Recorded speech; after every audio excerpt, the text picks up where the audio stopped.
છો વિદ્યાર્થી મિત્રો, આજે જોઈએ એક નવું ચેપ્ટર છે ધોરણ 12 સાયન્સનું. ચેપ્ટરનું નામ છે શ્રેણિક અને નિશ્ચાયક. શ્રેણિક અને નિશ્ચાયક. તો શ્રેણિક અને નિશ્ચાયકમાં આપણે પહેલા સમજીએ શ્રેણિકની વ્યાખ્યા. શ્રેણિકની વ્યાખ્યા છે તો હાર અને સ્તંભમાં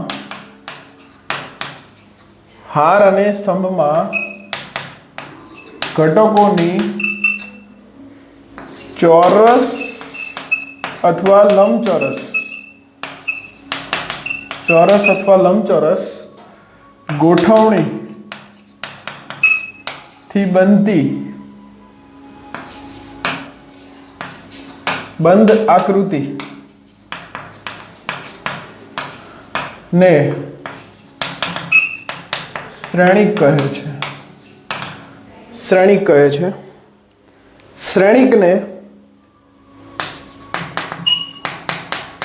શ્રેણિકને કેપિટલ મૂળાક્ષરો દ્વારા દર્શાવાય છે. શ્રેણિકને કેપિટલ મૂળાક્ષરો દ્વારા દર્શાવાય છે. ઓકે, તેને ચોરસ કૌંસ અથવા ગોળ કૌંસ અથવા ડબલ સ્લેશ માં દર્શાવી શકાય.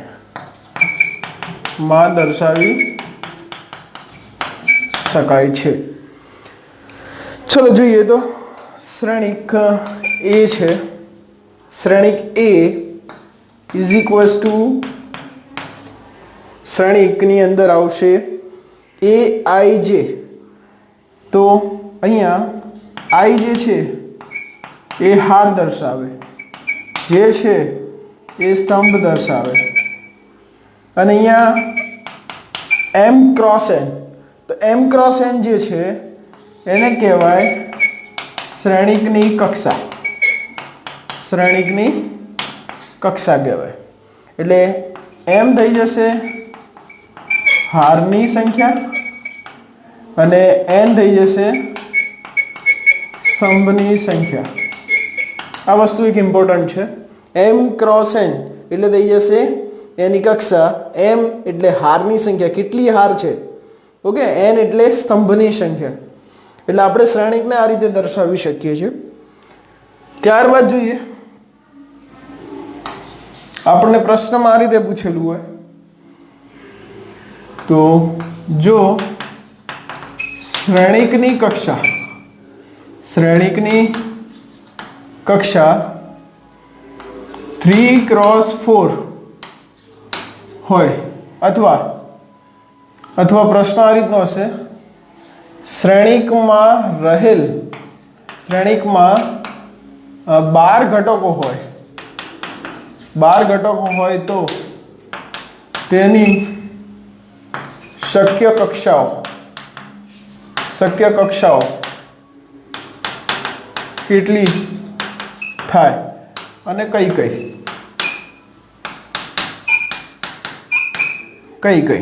તો શ્રેણિકની કક્ષાઓ કઈ થશે અને કેટલી કક્ષાઓ શક્ય બને. તો અહીં કુલ ઘટકો જે છે આપણને આપેલા છે 12. કુલ ઘટક છે 12. જો કુલ ઘટક 12 હોય તો શક્ય કક્ષાઓ તો 12 જેના ઘડિયામાં આવે એ આપણે અહીંયા લખીશું. તો 1x12, પછી 2x6, 3x4, 4x3, 6x2, 12x1. એટલે શક્ય કક્ષાઓ આપણને આટલી મળશે. ઓકે, આ એની કક્ષાઓ છે. એટલે કુલ શક્ય કક્ષાઓની સંખ્યા 6 મળે. ઓકે, 1 2 3 4 5 6 એટલે કુલ શક્ય કક્ષાઓની સંખ્યા થઈ જશે 6. અને આ જ પ્રશ્નમાં આપણને આ રીતનું પૂછે કે જો શ્રેણિકમાં 12 ઘટકો હોય, શ્રેણિકમાં 12 ઘટકો હોય તો તેનાથી બનતા શક્ય શ્રેણિકોની સંખ્યા કેટલી થાય?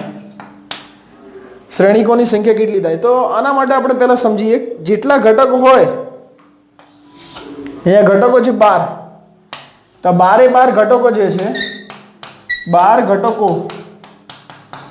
ગોઠવવાનો પ્રકાર સમજી લઈએ. આ જે 12 ઘટકો છે એને આપણે ગોઠવીએ તો એને 12 ફેક્ટોરિયલ રીતે ગોઠવી શકીએ. આ જે 12 ઘટકો છે એને ગોઠવવાના પ્રકાર થઈ જશે 12 ફેક્ટોરિયલ. હવે અહીંયા જુઓ, આ શ્રેણિક જે છે એમાં 12 ઘટકો હોય તો શક્ય કેટલી કક્ષાઓ બને છે?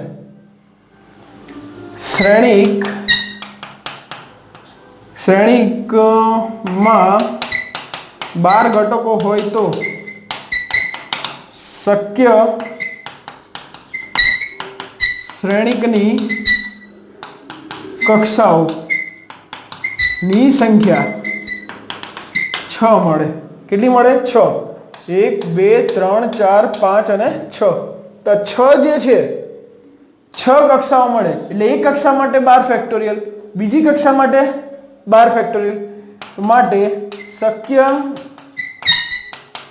શ્રેણિકોની સંખ્યા થઈ જશે 6 ગુણ્યા 12 ફેક્ટોરિયલ.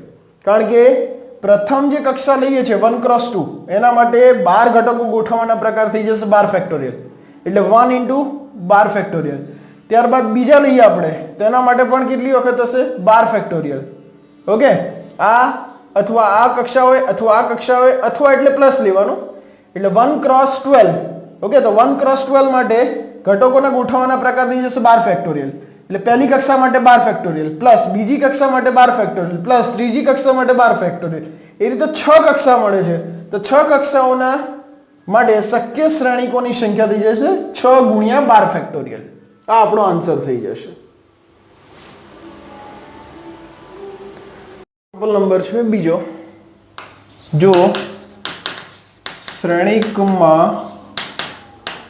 13 ઘટકો હોય તો તેની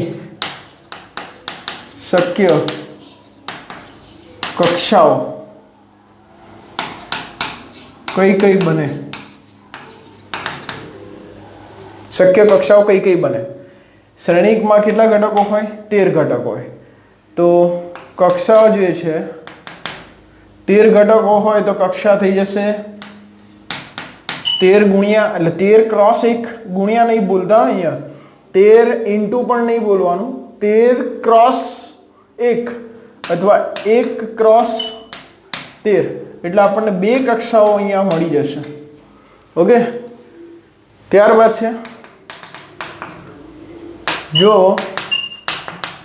શ્રેણિકમાં 5 ઘટકો હોય તો તેનાથી બનતા શક્ય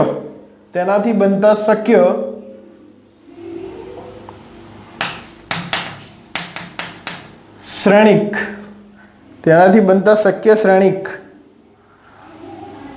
ની સંખ્યા કેટલી થાય? તો પ્રશ્ન સમજો. પ્રશ્નમાં એવું કહે છે જો શ્રેણિકમાં કેટલા ઘટકો હોય? 5 ઘટકો હોય. તો 5 ઘટકો હોય તો સૌપ્રથમ આપણે કક્ષા શોધી લઈએ. એટલે શક્ય કક્ષાઓ તો 5 કોના કોના ઘડિયામાં આવે છે એ આપણે લખીશું. એટલે 1 × 5, ત્યારબાદ 5 × 1. એટલે અહીંયા આપણે જોઈએ તો બે કક્ષાઓ મળે છે આવી, 1 × 5 અને 5 × 1.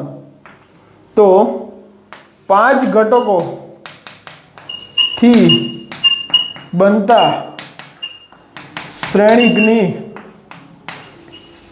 સંખ્યા, 5 ઘટકોથી બનતા શ્રેણિકની સંખ્યા. તો સૌ પ્રથમ જોઈ લેવાનું અહીંયા ઘટકો કેટલા છે. સૌ પ્રથમ ઘટકો જુઓ, ઘટકો છે 5. તો આ 5 ઘટકોને ગોઠવવાના પ્રકાર થઈ જશે 5 ફેક્ટોરિયલ. 5 ઘટકોને ગોઠવવાના પ્રકાર 5 ફેક્ટોરિયલ. ત્યારબાદ જોવાનું શક્ય કક્ષાઓ કેટલી મળે છે આપણને. તો પ્રથમ અને પછી દ્વિતીય એટલે બે કક્ષા મળે છે અહીંયા. તો ઇન્ટુ 2 કરવાના. એટલે 2 × 5 ફેક્ટોરિયલ એટલે 2 ગુણ્યા 5 ફેક્ટોરિયલ એટલે થઈ જશે 120. 120 ગુણ્યા 2 એટલે આપણને મળશે શક્ય કેટલા શ્રેણિક મળશે? 240 શ્રેણિકો મળે. ત્યારબાદ જોઈએ આગળ શ્રેણિક. શ્રેણિકનો શ્રેણિકના પ્રકાર. શ્રેણિકના પ્રકાર. ઓકે, તો શ્રેણિકના પ્રકારમાં આપણે જોઈએ પહેલું છે શ્રેણિકના પ્રકારમાં જોઈએ તો પહેલું ચોરસ શ્રેણિક.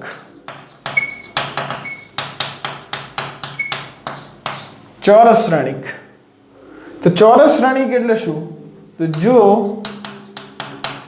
કોઈ શ્રેણિકમાં હારની સંખ્યા અને સ્તંભની સંખ્યા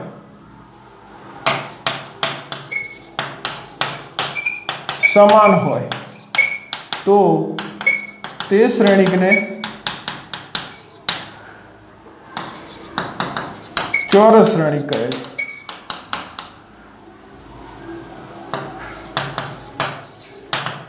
ઓકે, ચોરસ શ્રેણિક કહે છે. જેમ કે ફોર એક્ઝામ્પલ છે, એમાં પહેલો એક્ઝામ્પલ છે 1 2 -1 0. તો જો આની કક્ષા જો શું થશે 2 × 2. કેમ?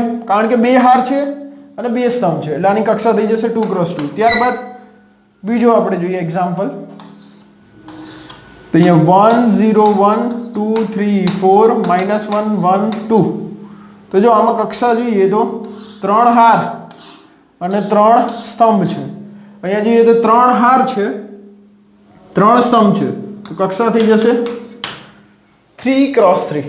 ઓકે, એટલે પહેલો મેં એક એક્ઝામ્પલ લીધો કે જેમાં બે હાર અને બે સ્તંભ છે એટલે અહીંયા સ્તંભ અને હાર એની સંખ્યા સમાન છે એટલે આ જે છે એને આપણે કહીએ ચોરસ શ્રેણિક. ત્યારબાદ આવશે બીજો પોઈન્ટ છે લંબચોરસ શ્રેણિક.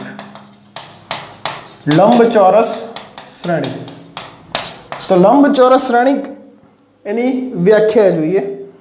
વ્યાખ્યા પહેલા આપણે સમજીએ એના પ્રકારો કેટલા થાય છે. તો આની અંદર 4 પ્રકારો પડે. પહેલો પ્રકાર છે હાર શ્રેણિક. પહેલો પ્રકાર છે હાર શ્રેણિક.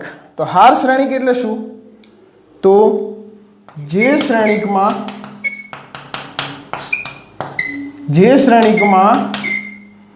માત્ર એક જ હાર હોય, માત્ર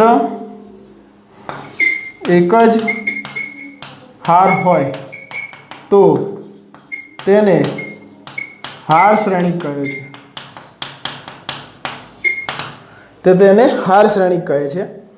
જેમ કે ફોર એક્ઝામ્પલ 1 2 3 4 5. તો આની કક્ષા થઈ જશે એક હાર અને 5 સ્તંભ.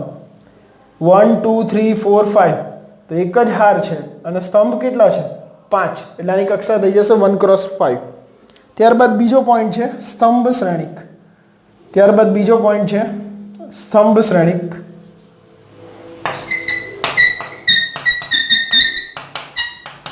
તો સ્તંભ શ્રેણિક જે છે એની આપણે વ્યાખ્યા સમજીએ. તો જે શ્રેણિકમાં માત્ર એક જ સ્તંભ હોય, જે શ્રેણિકમાં માત્ર એક જ સ્તંભ હોય તો તેવા શ્રેણિકને સ્તંભ શ્રેણિક કહે છે. તો તેવા શ્રેણિકને સ્તંભ શ્રેણિક કહે છે.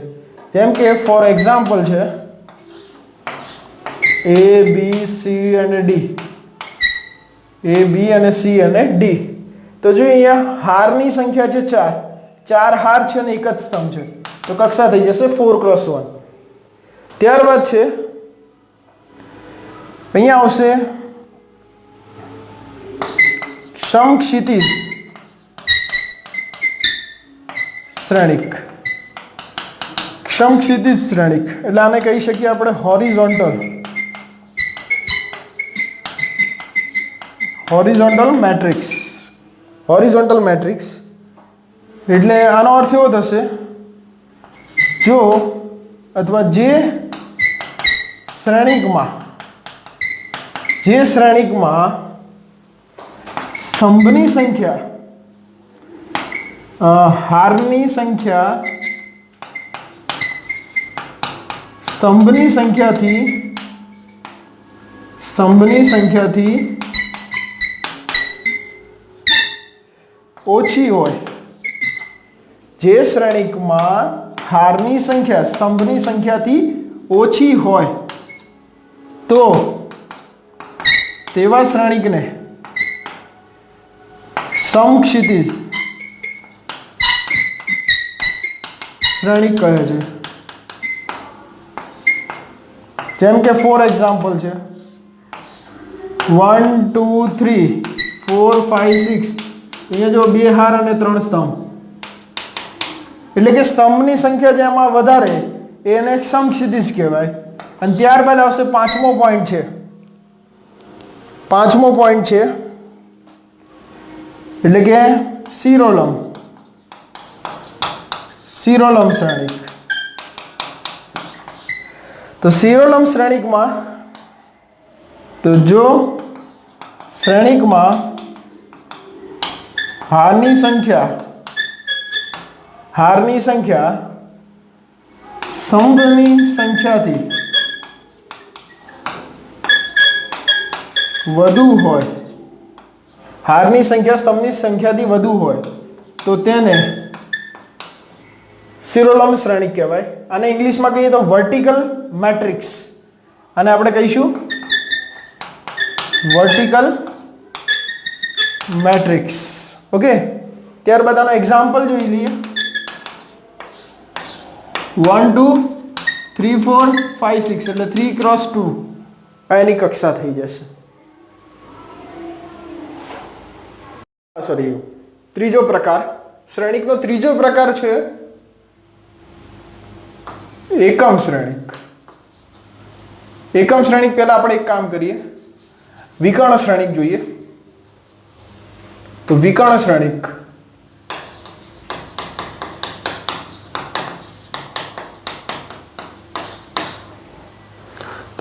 શ્રેણિકમાં જો કોઈ શ્રેણિક A માટે A બરાબર IJ, શ્રેણિકની અંદર AIJ M cross n, AIJ M cross n. Okay, અહીંયા AIJ is not equals to 0. ક્યારે? જ્યારે I is not equals to I is equals to J. I is equals to J એટલે હાર અને સ્તંભ બંને સમાન હોય ત્યારે તેને ઘટકનું મૂલ્ય 0 ના હોય.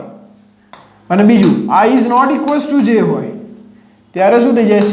AIJ 0 થઈ જાય. તમે આ પણ લખી શકો અથવા આ પણ લખી શકો, બંને ચાલે. જો કોઈ શ્રેણિક A માટે શ્રેણિક A બરાબર શ્રેણિકની અંદર AIJ જ્યાં M ક્રોસ n એની કક્ષા છે તો અહીંયા જે ઘટક છે AIJ એનું મૂલ્ય 0 ના હોય એટલે કે I અને J સમાન ના હોય. એટલે આનો કહેવાનો અર્થ એ થાય છે A11 A22 A33 જો હાર અને સ્તંભ બંને સમાન, હાર અને સ્તંભ સમાન, અહીંયા પણ હાર અને સ્તંભ સમાન. ઓકે, તો જો બંનેના મૂલ્ય એટલે કે હાર અને સ્તંભની સંખ્યા સમાન દેખાય ત્યારે તે ઘટકનું મૂલ્ય 0 ના હોય, પરંતુ હાર અને સ્તંભનું મૂલ્ય સમાન ના હોય તે બધા ઘટક માટે તેનું મૂલ્ય શું થઈ જાય? 0 થઈ જાય. ઓકે, તો આને આપણે કહીશું વિકર્ણ શ્રેણિક છે, વિકર્ણ શ્રેણિક કહે છે. આ જે છે વિકર્ણ શ્રેણિક છે. તો આને આપણે આ રીતે પણ દર્શાવી શકીએ, A બરાબર diagonal of A11 A22 A33, અને આ રીતે પણ દર્શાવી શકાય. ઓકે, A બરાબર diagonal of A11 A22 A33, જેને આપણે વિકર્ણ શ્રેણિક કહીએ છીએ. ત્યારબાદ વિકર્ણ શ્રેણિકની અંદર જ એના ઉપરથી જ છે ચોથો પોઈન્ટ. જોઈએ અદિશ શ્રેણિક. અદિશ શ્રેણિક, તો અદિશ શ્રેણિક શું કહેવા માંગે છે? તો જે વિકર્ણ શ્રેણિક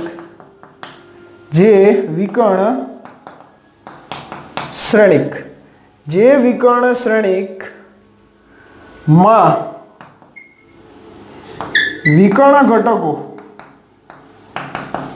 વિકર્ણ ઘટકો જે વિકર્ણ શ્રેણિકમાં વિકર્ણ ઘટકો સમાન હોય, જે વિકર્ણ શ્રેણિકમાં વિકર્ણ ઘટકો સમાન હોય તો તેવા શ્રેણિકને અદિશ શ્રેણિક કહે છે, જેને અદિશ શ્રેણિક કહે છે. જેમ કે ફોર એક્ઝામ્પલ √3 0 0 0 √3 0 0 0 √3. એટલે જે વિકર્ણ શ્રેણિકમાં વિકર્ણ ઘટકો સમાન દેખાય છે, વિકર્ણ ઘટક કહેવાય. તો વિકર્ણ ઘટકના મૂલ્ય જો સમાન છે તો તેવા શ્રેણિકને કહેવાય અદિશ શ્રેણિક. ત્યારબાદ પાંચમો પોઈન્ટ છે એકમ શ્રેણિક. પાંચમો પોઈન્ટ છે એકમ શ્રેણિક.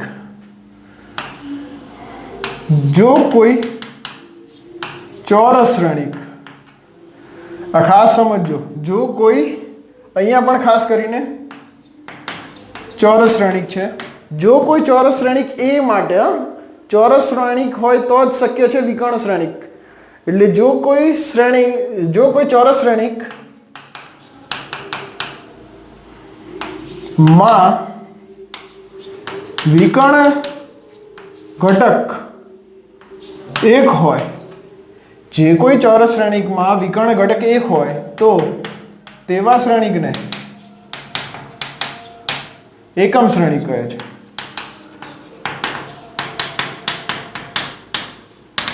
હવે એકમ શ્રેણિક છે જેને સંકેતમાં કેપિટલ I વડે દર્શાવાય છે. કેપિટલ I વડે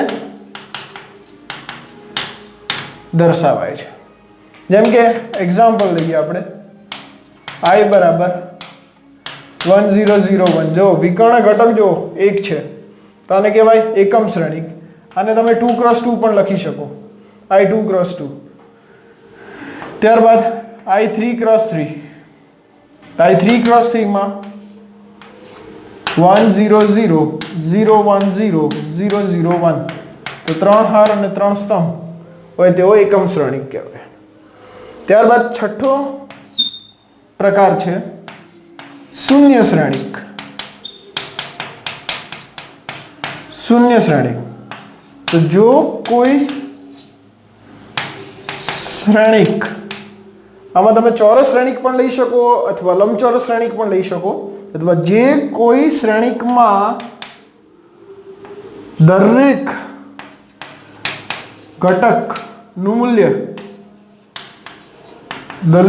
ઘટકનું મૂલ્ય શૂન્ય હોય તો તેવા શ્રેણિકને શૂન્ય શ્રેણિક કહે છે.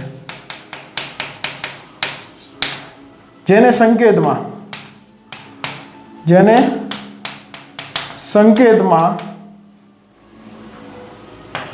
કેપિટલ ઓ વડે દર્શાવાય છે, જેને સંકેતમાં કેપિટલો વડે દર્શાવાય છે. ફોર એક્ઝામ્પલ લઈએ O2 ક્રોસ 2 તો 0 0 0 0, દરેક ઘટકનું મૂલ્ય 0 અને આમાં બે હાર અને બે સ્તંભ છે એટલે એને 2 ક્રોસ 2 આપણે લીધો, O2 ક્રોસ 2. ત્યારબાદ O2 ક્રોસ 3 એટલે બે હાર અને ત્રણ સ્તંભ. તો આ નિશ્ચાયકમાં જો દરેક નિશ્ચાયકના ઘટકનું મૂલ્ય 0 છે એટલે એને શૂન્ય શ્રેણિક કહેવાય. પરિવર્ત શ્રેણિક. તો પરિવર્ત શ્રેણિક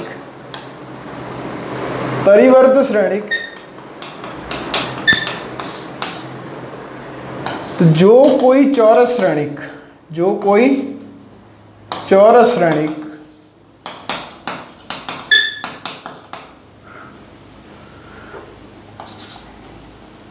માં પ્રત્યેક હારને અનુરૂપ પ્રત્યેક હારના ઘટકોને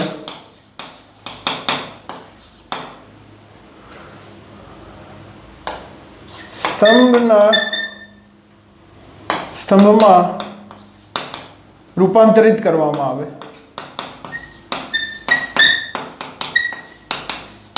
અથવા પ્રત્યેક સ્તંભના ઘટકોને હારમાં રૂપાંતરિત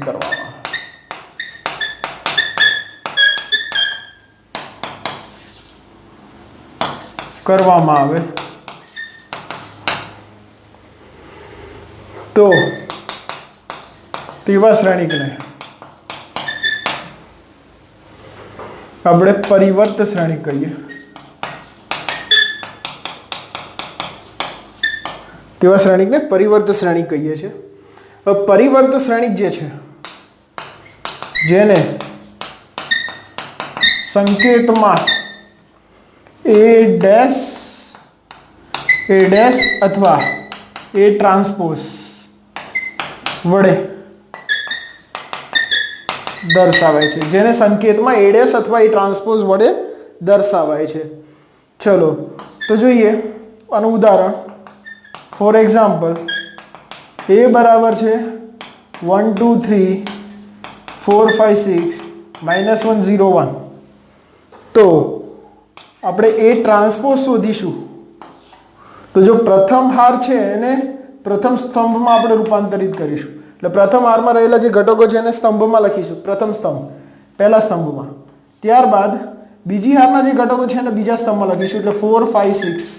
ત્યારબાદ ત્રીજી હારના જે ઘટકો છે ને ત્રીજા સ્તંભમાં લખીશું -1 0 1. એટલે આનો અપરિવર્તિત શ્રેણિક થઈ જશે.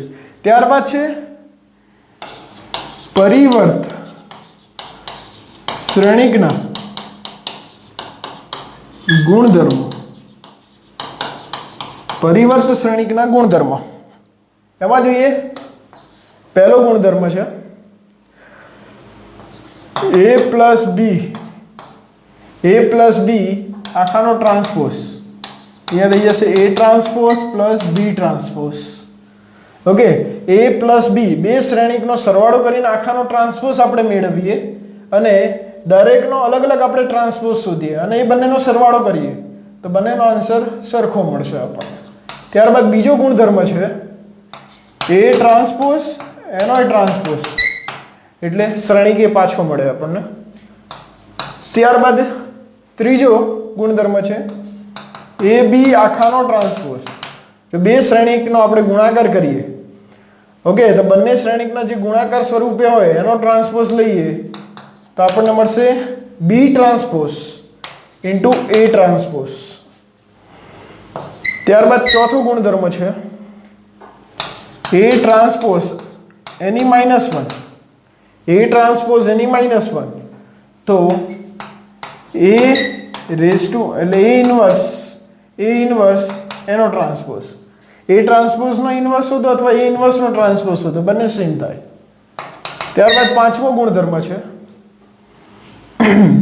જો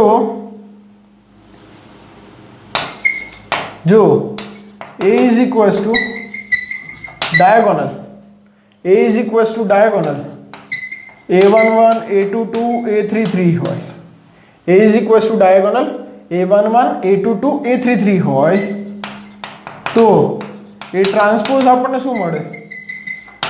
તો diagonal of A11 A22 A33 એટલે કે એ ટ્રાન્સપોઝ બરાબર આપણને એ શ્રેણિક પાછો મળે. જ્યારે શ્રેણિક એ વિકર્ણ શ્રેણિક હોય ત્યારે એ શ્રેણિક પાછો મળશે. ત્યારબાદ છઠ્ઠો ગુણધર્મ છે એડજોઇન્ટ એ ટ્રાન્સપોઝ. એડજોઇન્ટ એ ટ્રાન્સપોઝ એટલે આપણે એ ટ્રાન્સપોઝનો સહવ્યજ શ્રેણિક શોધીએ અને સહવ્યજ શ્રેણિકનો આપણે ટ્રાન્સપોઝ શોધીએ તો બંને સેમ થશે. બંને કેવા થશે? સેમ થશે. તો આ પરિવર્તિત શ્રેણિકના ગુણધર્મ છે. ત્યારબાદ જોઈએ આપણે પ્રકાર, શ્રેણિકના પ્રકાર 8. એમાં છે સમમિત શ્રેણિક. તો જો કોઈ ચોરસ શ્રેણિક એ માટે, જો કોઈ ચોરસ શ્રેણિક એ માટે એ બરાબર એ ટ્રાન્સપોઝ થાય, એ બરાબર એ ટ્રાન્સપોઝ થાય તો એને સમમિત શ્રેણિક કહે છે. એટલે આને કહેવાય સિમેટ્રિક મેટ્રિક્સ, ઇંગ્લિશમાં કહેવાય સિમેટ્રિક મેટ્રિક્સ. ત્યારબાદ નવમો છે વિસંમિત શ્રેણિક. વિસંમિત શ્રેણિક એટલે શ્રેણિકનો પ્રકાર એમાં 9. વિસંમિત શ્રેણિક, જો કોઈ ચોરસ શ્રેણિક, જો કોઈ ચોરસ શ્રેણિક એ માટે એ ટ્રાન્સપોઝ બરાબર માઇનસ એ ટ્રાન્સપોઝ, સોરી એ બરાબર માઇનસ એ ટ્રાન્સપોઝ લખીએ, એ બરાબર માઇનસ એ ટ્રાન્સપોઝ થાય તો શ્રેણિક એ ને વિસંમિત શ્રેણિક કહે છે. વિસંમિત શ્રેણિકમાં એક આ નોંધ કરીને યાદ રાખજો, વિસંમિત શ્રેણિક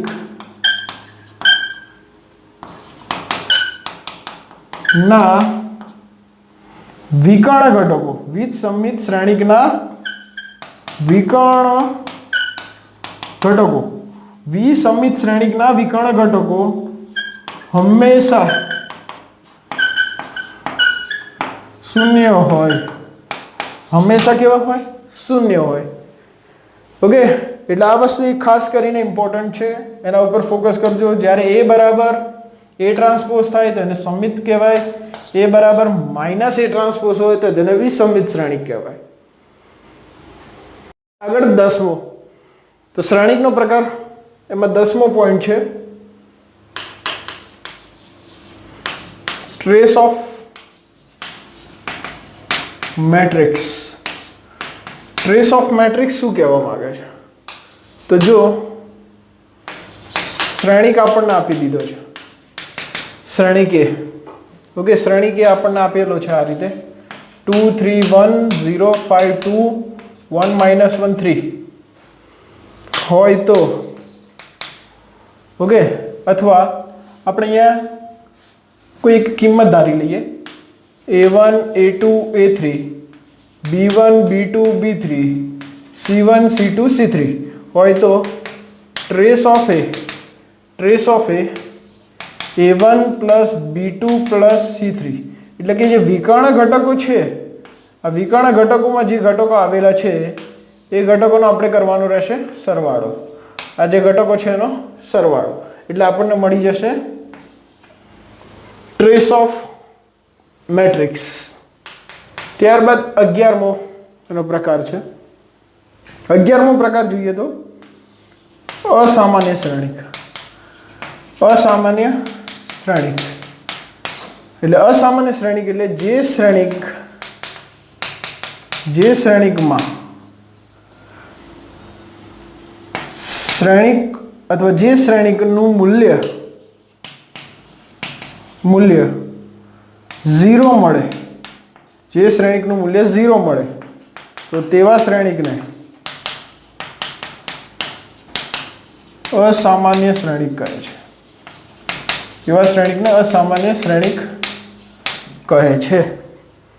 ઓકે, ત્યારબાદ આવશે સામાન્ય શ્રેણિક. સામાન્ય શ્રેણિક. તો સામાન્ય જે શ્રેણિક છે, સામાન્ય શ્રેણિક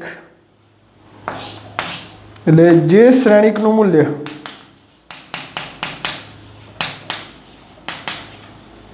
શૂન્ય ન મળે, 0 ન મળે તો તેવા શ્રેણિકને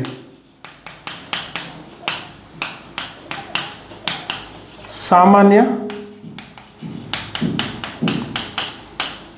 શ્રેણિક કહે છે. તો તેવા શ્રેણિકને સામાન્ય શ્રેણિક કહે છે. ત્યારબાદ જોઈએ 13મો પ્રકાર છે. 13મો પ્રકાર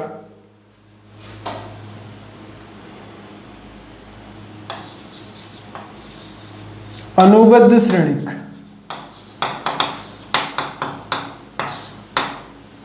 અનુબદ્ધ શ્રેણિક.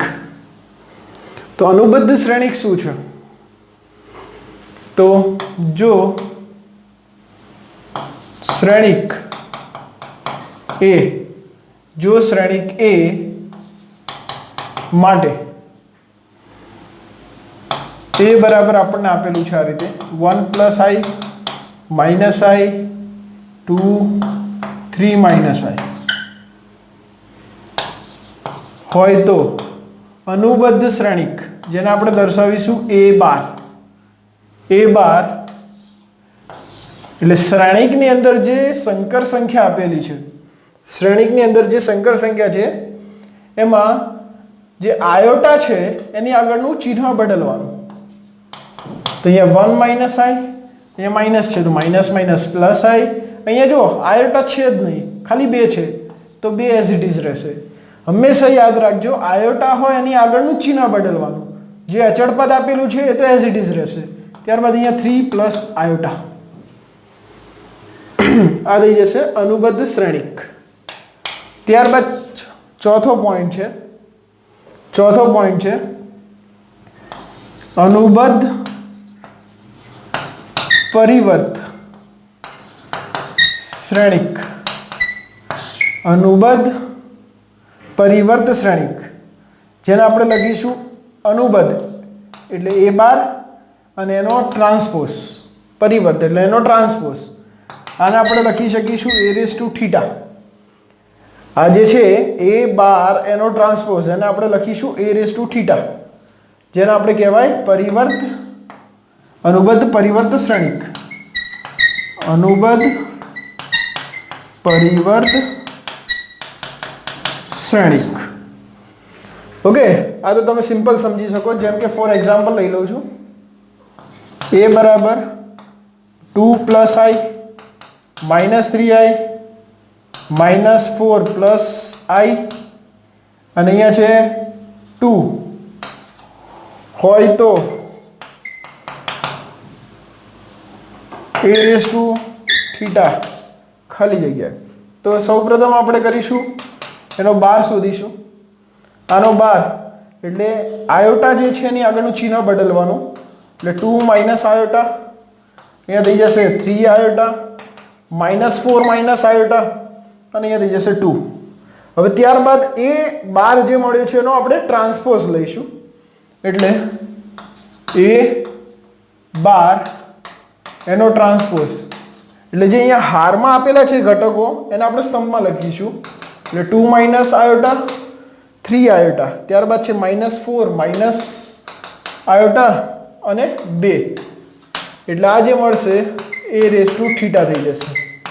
A બાર એનો transpose. A raise to theta A bar એનો ટ્રાન્સપોઝ એટલે થઈ જશે 2 માઇનસ આયોટા -4 માઇનસ આયોટા 3 આયોટા અને 2 એનો આન્સર થઈ જશે. ત્યારબાદ છે 15મો જે છે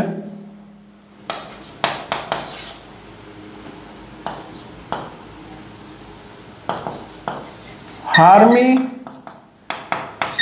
મેટ્રિક્સ. હાર્મિશિયન મેટ્રિક્સ હાર્મિશિયન મેટ્રિક્સનો અર્થ શું થાય? તો જો કોઈ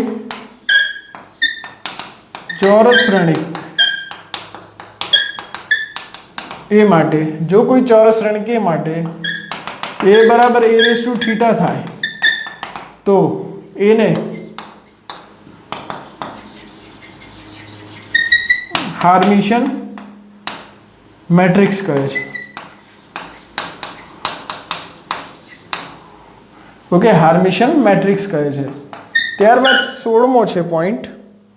16મો પોઈન્ટ છે skew Hermitian. Skew Hermitian matrix. Skew Hermitian matrix. Skew Hermitian matrix તો જો કોઈ ચોરસ શ્રેણિક A માટે a બરાબર minus a raise to theta થાય તો એને સ્ક્યુ હાર્મિશિયન મેટ્રિક્સ કહે છે. ઓકે, સ્ક્યુ હાર્મિશિયન મેટ્રિક્સ કહે છે.